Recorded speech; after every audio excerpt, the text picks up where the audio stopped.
Hello friends and well wishes of RKS Apex Institute of English. Once again, welcome to our RKS YouTube channel. Today, in our RKS bag of vocabulary, let us see a prominent heading which came there in the newspaper. Leaders hail package for Visakhapatnam. Leaders hail package for Visakhapatnam. You know pretty well, our politicians and of course people of Andhra Pradesh have been fighting for this Visakhapatnam steel plant. మీకు అందరికీ తెలుసు Visakhapatnam steel plant కోసం అంటే అది మూతపడకూడదు అనే ఉద్దేశంతో రాజకీయ నాయకులు కానీ ప్రజలు కానీ ఎంతో ఆకాంక్ష దాని గురించి ఎదురు చూస్తూ కొద్దిమంది పోరాటాలు జరుపుతూ కూడా వెళ్తున్నారు అక్కడ. దీనికి గాను కేంద్ర ప్రభుత్వం ఈ మధ్యనే ఒక 11,400 కోట్ల గ్రాంట్ వీళ్లకు అంటే ఈ విశాఖపట్నం ప్లాంట్కి ఇస్తామని ప్రకటించిందనమాట. దీని పట్ల అందరూ కూడా వాళ్ళ హర్షాతిరేకాలను ప్రకటించారు. అంటే సింపుల్గా చెప్పాలంటే వాళ్ళ ఆనందాన్ని వెలిపించారు, అలాగే దాన్ని స్వాగతించారు. ఫ్రెండ్స్, ఈ స్వాగతించడం అని చెప్పడానికి ఇంగ్లీష్లో చక్కటి పదం హెయిల్ అనే పదం వాడతారు. Hail HAL hail. So leaders hail package for Visakhapatnam. Leaders hail package for Visakhapatnam అంటే విశాఖపట్నానికి ప్రకటించినటువంటి ఈ ప్యాకేజ్కి నాయకులందరూ కూడా దాన్ని స్వాగతించారు, లేదంటే తమ ఆనందాన్ని వెలుగుచ్చారు అని చెప్పుకోవచ్చు అనమాట. ఇక్కడ క్లియర్. హెయిల్ అంటే స్వాగతించు, to praise or show approval for a person or an achievement అంటే ఒక వ్యక్తికి కానీ ఒక విజయానికి కానీ తన మద్దతును, అంగీకారాన్ని, సమ్మతిని తెలియచేయడం, అలాగే స్వాగతించడం, తన ఆనందాన్ని ప్రకటించడం, ఇలా రకరకాలుగా ఉంటుంది. కానీ ఒక విషయం గుర్తుపెట్టుకోవాల్సి ఉంటుంది.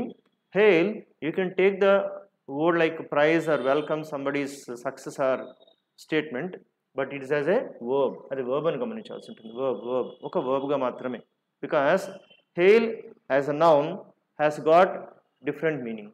అంటే ఒక నౌన్గా అయితే కనుక వేరే మీనింగ్ వస్తుంది. అది నెక్స్ట్ స్లైడ్లో చూద్దాం అక్కడ. Okay,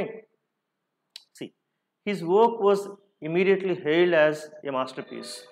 His work was immediately hailed as a masterpiece. అంటే అతను చేసినటువంటి రచన, ఇక్కడ వర్క్ అంటే కనుక ఎక్కువగా మనకు రచనలు కూడా వర్క్ అని తీసుకుంటారు. ఇతని రచన ఇమీడియట్గా కూడా ఒక అద్భుతమైన కళాఖండంగా స్వాగతించబడ్డది, మెచ్చుకోబడ్డది, అభినందించబడ్డది అని చెప్పుకోవచ్చు అనమాట. ఇక్కడ his work was immediately hailed as a masterpiece. They hailed slogans supporting their leader. అంటే వాళ్ళ నాయకుడిని బలపరుస్తూ వాళ్ళు చాలా స్లోగన్స్ చేస్తున్నారు, అంటే వాళ్ళ ఆమోదాన్ని తెలియజేస్తున్నారని అర్థం అన్నమాట అంతా కూడా. Clear friends. హెయిల్ అంటే కనుక చక్కగా ఇది అర్థం వస్తుంది. ఓకే, ఒకసారి ఈ ఐటమ్ చదవండి. ఒక న్యూస్ ఆర్టికల్ చదువుదాం. 1 minute.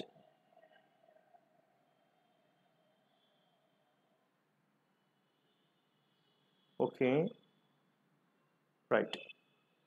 ఒకసారి చదవండి friends. Leaders across party lines expressed gratitude to Prime Minister Narendra Modi,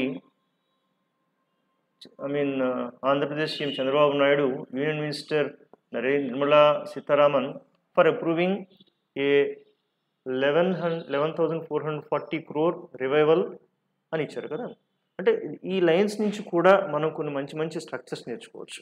దీని వచ్చి చాలా మంచి స్ట్రక్చర్ ఒకటి ఉంది. ఏంటంటే ఎక్స్ప్రెస్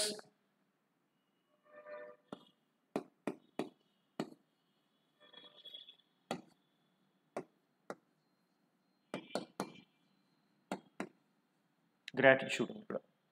ఇక్కడ ఫ్రెండ్స్ గ్రాటిట్యూడ్ అనే పదం అందరికీ తెలుసు, అంటే కృతజ్ఞత, గ్రాటిట్యూడ్. ఎక్స్ప్రెస్ అంటే వెలుగుచ్చడం అందరికీ తెలుసు. కానీ ఈ కాంబినేషన్లో ఆ స్ట్రక్చర్ ఎలా రాయాలి అనేది తీసుకుంటేనే మనకు మరికొన్ని ఎగ్జాంపుల్స్ మనం తయారు చేసేటువంటి శక్తి వస్తుంది, ఇక్కడ బలం వస్తుంది. Clear. I repeat, just knowing the word gratitude, it's meaning is not enough. You should know how to construct a sentence using the word gratitude. Okay, once you come to know the proper structure, you can make many sentences of your own. కదా. ఇప్పుడు దీని నుంచి మనం ఆ structure కూడా తెలుసుకునే ప్రయత్నం చేద్దాం. క్లియర్. ఇందులో ఇచ్చిన దాన్ని బట్టి ఎలా చెప్పొచ్చు అంటే మనం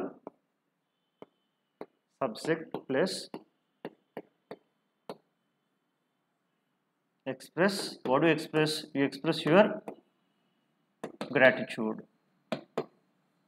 ప్లస్ ఎవరికి అన్నప్పుడు ఇక్కడ ఏమో చూడండి, టు ఉంది అక్కడ. అంటే టు ఆ వ్యక్తి అయితే కనుక మనం ఏమనుకుంటామంటే ఎస్బి అంటాం. ఎస్బి అంటే ఫ్రెండ్స్ సంబడి, అంటే ఏ వ్యక్తి లేక వ్యక్తులు ఉన్నారో వాళ్ళు సంబడి అంటాం. ఎందుకు అంటే కనుక ఫర్, ఇక్కడ ఫర్ అని ఇచ్చారు కదా, ఫర్ ఇది మీరు ఎందుకు ఒక సంథింగ్ చెప్పచ్చు, లేదంటే V1 ప్లస్ ఇంక్ ఫామ్ కూడా చెప్పచ్చు అన్నమాట. ఇక్కడ ఇలాంటి స్ట్రక్చర్స్ని మనం న్యూస్ పేపర్ని చదువుతూ డెవలప్ చేసుకుంటే చాలా బాగుంటుంది. క్లియర్? ఇది ఒక structure. Subject express gratitude to somebody for something లేదంటే ఇంక్ ఫామ్. ఏదైనా 1 or 2 ఎగ్జాంపుల్స్ చూద్దామా? See here.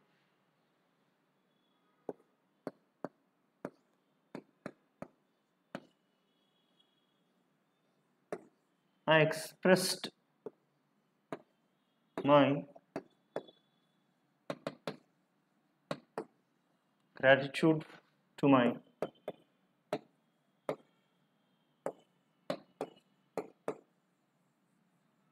teachers for, ఇక్కడ సంథింగ్ తీసుకోవచ్చు, ఇంక్ ఫామ్ తీసుకోవచ్చు. నేను సంథింగ్ ఏం తీసుకుంటానంటే ఫర్ దేర్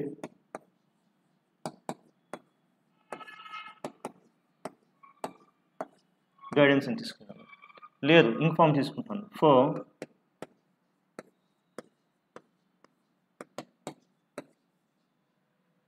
ఇంపార్టింగ్ వాల్యూస్. ఇంపార్టెంటే కనుక అంటే విలువలని నేర్పించడం, విలువలను నెలకొల్పడం వస్తుంది అన్నమాట అంతా కూడా. ఐ ఎక్స్ప్రెస్డ్, ఒకవేళ ప్రజెంట్ టెన్స్ చెప్పదలుచుకుంటే కనుక మీరు you can say I express. Okay, అంటే ఇది టెన్స్ని బట్టి మనం మార్చుకోవాల్సి ఉంటుంది. Clear? I express my gratitude to my teachers for imparting values or for their guidance. ఈ తరహాలో మీ సొంతగా మీరు కూడా కొన్ని సెంటెన్స్ తయారు చేయొచ్చు. అంటే మీరు ఎవరికి మీ కృతజ్ఞతలు తెలపదలుచుకున్నారు అంటే అక్కడ టు ఆ సంబడి చెప్పండి, ఎందుకు అంటే కనుక ఫర్ సంథింగ్ ఆర్ ఇన్ఫార్మ్ చెప్పండి. Like this friends, by keenly following newspapers we can develop our own structures. Okay, generally we call it my bag of vocabulary. You keep a booklet and write the structures and give the name my bag of vocabulary. As the number keeps on increasing, then you gain enough confidence. Clear? Now get back to the word hail. Hail చెప్పుకున్నాం కదా, ఒక స్వాగతించు ఇట్లాగా, అది ఒక వర్బ్గా. అది noun తీసుకుంటే కనుక friends, hello as a noun వడగండ్ల వాన అని వస్తుంది. ఇక్కడ వడగండ్ల వాన, small hard balls of ice that fall from the sky like rain. పైనుంచి ఇలా ఒక ఈ వడగళ్ళు పడుతుంటాయి కదా, ఐస్ ముక్క లాంటి ఇలాంటివన్నీ కూడా ఇలా పడుతుంటాయి కదా అని వడగండ్ల వాన అని పిలుస్తుంటారు అన్నమాట. Hail hail. So the crops were badly damaged by the recent hail storms. అంటే రీసెంట్గా కురిసిన ఈ వడగండ్ల వాన వల్ల అక్కడ పంటలన్నీ కూడా బాగా నష్టపోయాయి, దెబ్బతిన్నాయి అని చెప్పడం అంతా కూడా. So friends, this are about today's particular word. Hail అని నేర్చుకున్నాం, ఎక్స్ప్రెస్ గ్రాటిట్యూడ్ ఒకటి, హెయిల్ని నౌన్గా కూడా అంతా కూడాను. మరొక చక్కటి వర్డ్తో మనం నెక్స్ట్ వీడియోలో కలుద్దాం. అలాగే మీకు తెలుసు కదా, సో ఈ వీడియో మీకు ఉపయోగపడుతుంది, నచ్చుతుంది అని నమ్మినట్లయితే కనుక దీన్ని షేర్ చేయండి, సబ్స్క్రైబ్ చేయండి, లైక్ చేయండి. ఎందుకంటే ఆ వ్యూవర్స్ పెరిగే కొద్ది కూడా ఈ యూట్యూబ్ అల్గారిథం ఎక్కువ మందికి సజెస్ట్ చేస్తూ ఉంటుంది. దాని ద్వారా ఏంటంటే కనుక ఎక్కువ మందికి ఈ ఉపయోగం చేరేటువంటి అవకాశం ఉంటుందంతా కూడా. Okay friends, hope you have understood the request what I have made. Just will meet again in the next video. Till then, bye bye.